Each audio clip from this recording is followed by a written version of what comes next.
You never forget the smell of death. For the officers who opened that abandoned truck at the airport parking lot, it was the kind of moment that burns into your memory forever. Inside, packed neatly into storage bins, were the dismembered remains of 3 people. But here's the part that sent a chill down everyone's spine. This wasn't the end of the story. In fact, it was only the beginning, because the man responsible had not only killed these victims, he'd already claimed more than a dozen other lives. It started like so many other calls police get every day. A routine check on a suspicious vehicle. The truck had been sitting for a while, parked in a quiet corner of the lot, attracting just enough attention for someone to report it.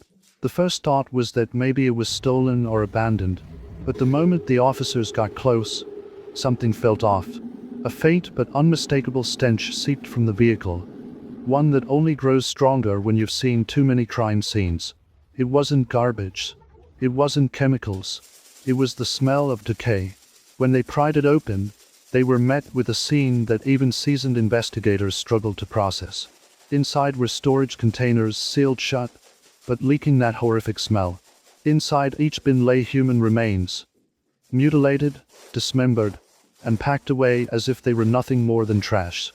And just like that, a case that had been moving in frustrating circles suddenly exploded into a full-blown serial murder investigation. What no one knew that day was that these bodies belonged to people whose names had been circulating in missing person reports for weeks, and that the suspect had been right under investigators' noses. The victims were connected through drugs, friendship, and tangled personal relationships. But the man who killed them wasn't some random predator. He knew them, he spent time with them, he laughed with them, and then he ended their lives in ways too brutal to imagine. This is the story of Shawn Lannon, a man who, by the time he was caught, had left a trail of bodies stretching from New Mexico to New Jersey. It's a story about missed chances, tangled lies, and the desperate scramble to catch a killer before he could strike again. But to understand how it all unraveled, we have to go back a few weeks before that truck was discovered, to a small town in New Mexico, and a phone call about something far smaller and far stranger than a triple homicide. Part 2, Act 1, Background. It was a Sunday afternoon in Grants, New Mexico, when a landlord made a call to police. He wasn't reporting a missing person or a violent crime, at least not yet. He'd been cleaning out a rental property after finally getting an eviction through, and what he found made his skin crawl. Among the piles of belongings left behind by the tenants was a small cardboard box. Inside was a puppy, dead, with a cord tied tightly around its neck. It wasn't an accident. It wasn't neglect. It was deliberate cruelty. The kind of thing that made the responding officers pause, because they knew animal abuse like this often signals something much darker about a person. The landlord explained he'd had nothing but trouble with the tenants. Late rent, damaged property, constant drama. COVID delays had made eviction nearly impossible until now. But that puppy, strangled and stuffed in a box, was something he needed on record.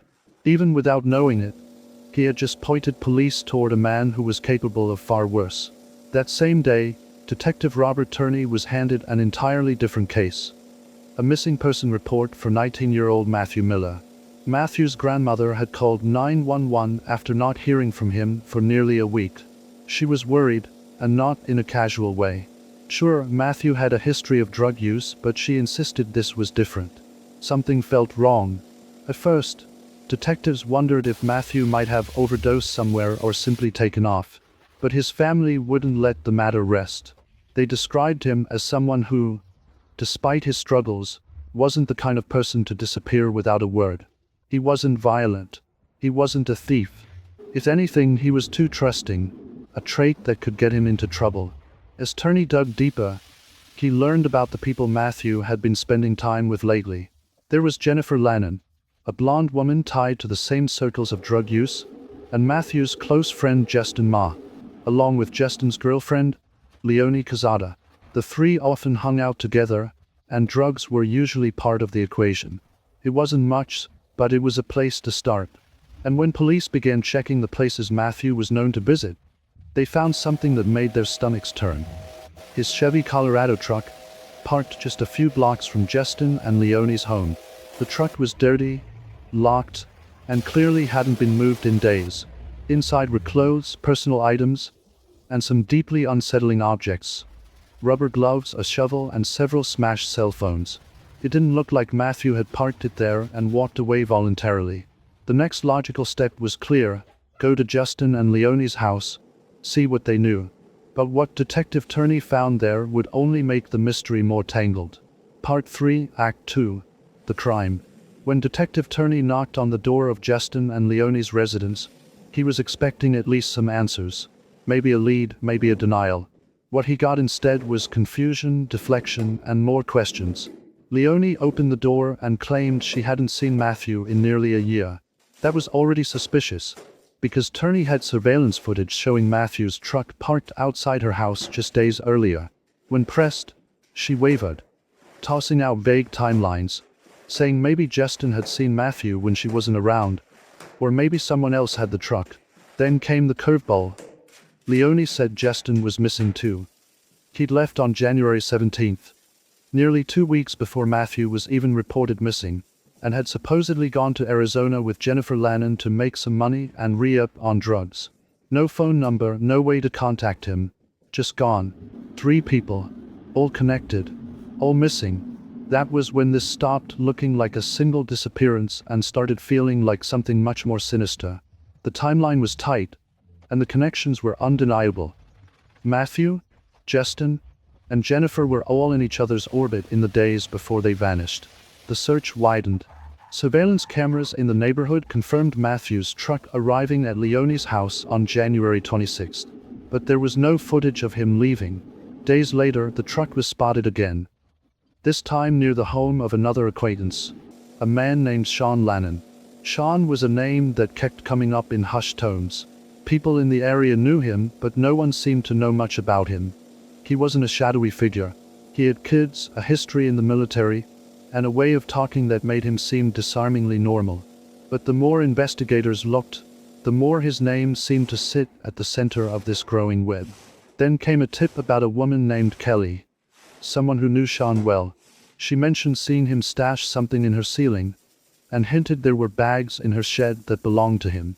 When detectives pressed, she got cagey, delaying her meeting with them, maybe stalling for time. By the time police searched, it was too late. Carpets ripped up, drywall stripped, any potential evidence scrubbed away. But in those moments, the gut feeling solidified. Shawn Lannon wasn't just connected to these disappearances. He was orchestrating them. And if that was true, the bodies had to be somewhere. The only question was, how many would there be when they found them? By early March, Detective Turney's case was hanging by a thread. Leads were drying up. Witnesses were dodging coals. And Shawn Lannon, the man who kept popping up in every angle of the investigation, was set to finish a short jail sentence and walk free. If they didn't find something concrete soon, he'd be gone, and possibly take their last chance at answers with him. Then came the call that blew the case wide open. An abandoned truck had been reported at the Albuquerque airport parking lot. At first glance, it was nothing special, dusty, locked, no visible signs of damage. But the moment officers got close, they caught the unmistakable stench of decomposition. When they forced the truck open, the reality was worse than anyone expected. Inside were multiple sealed storage bins. Each one was heavy. Each one was leaking that sickly sweet smell of decay. And inside were the mutilated remains of 3 people: Jennifer Lannon, Justin Ma, and Matthew Miller. The autopsies painted a brutal picture. Jennifer had been shot at close range in the head. Justin had suffered the same, along with severe blunt force injuries. Matthew had been beaten so violently that his skull showed massive trauma. Whoever had done this wasn't just killing, they were destroying. And under a tarp in the passenger seat was yet another body. A 4th victim, a man named Randall Pastelwan. He wasn't part of the original missing persons case, but his death tied into a much darker pattern that was starting to emerge. Now, there was no denying it. Shawn Lannon was a serial killer, and this truck was his mobile graveyard. But even with the bodies in front of them, police still had to find him, and fast. Because with Lannon's history, no one could say for sure how many more people might be on his list. The manhunt kicked off immediately. U.S. Marshals, State police and federal agents joined forces, scouring multiple states. They knew Shawn was capable, resourceful, and on the run, and if his past was any clue, he wasn't done killing. When they finally caught up with him, it wasn't during a violent standoff or a dramatic chase. It was quiet, controlled. But inside that calm arrest was a storm, because what Shawn would later admit to was far beyond anything they'd prepared for. Once Shawn Lannon was in custody, detectives finally had the chance to sit across from him and start asking the questions that had been burning holes in their case files for weeks. But Shawn wasn't a man who came apart under pressure. He talked easily, casually, even when describing things most people couldn't stomach. At first, he stuck to a story that painted him as a bystander, claiming that the deaths were the result of drug deals gone wrong, that he was simply cleaning up someone else's mess. He named other people, hinted at violent associates, and suggested he had only acted to protect himself or his children. But as the interviews went on, the truth began to seep out. Piece by piece, Shawn admitted to killing Jennifer Lannon, Justin Ma, and Matthew Miller, each in cold blood. He described shooting Jennifer in the head, beating Matthew to death, and inflicting both gunshot wounds and blunt force trauma on Justin.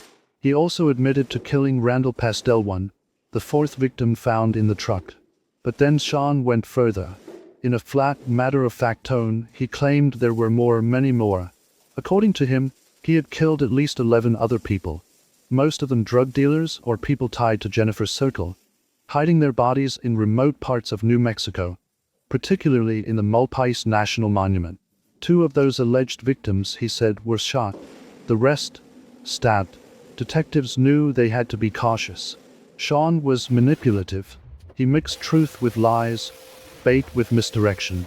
Still, the detail in his descriptions, the way he talked about moving bodies, the methods he used to dismember them, the places he chose to hide them, suggested that even if the number wasn't exact, the scale of his violence was far greater than anyone had imagined.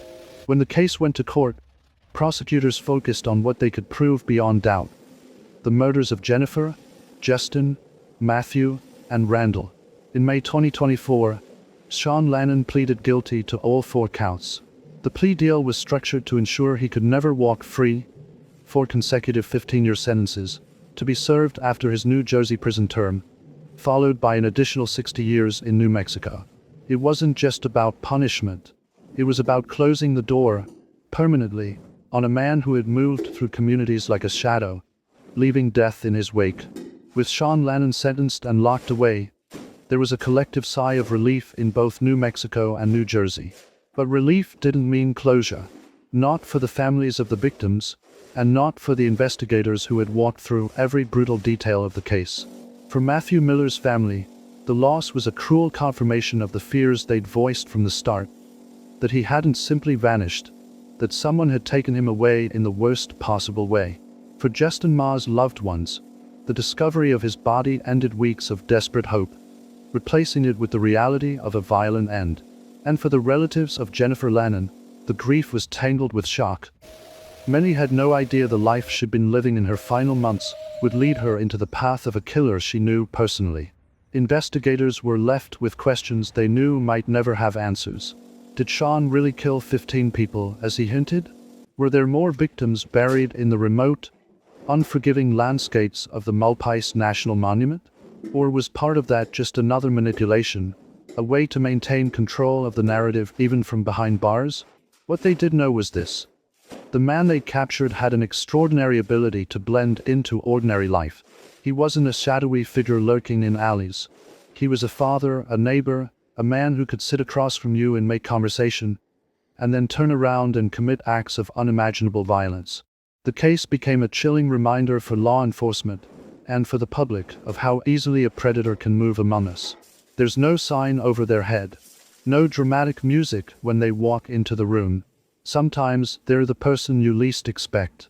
Shawn Lannon will spend the rest of his life in prison, but the echoes of what he did, the lives he ended, the families he shattered, will linger far longer. And somewhere, out in the wild, remote corners of New Mexico, there may still be secrets buried, waiting to be found. Because in the end, this wasn't just a story about catching a killer. It was about realizing that for every victim found, There might be another who never will be.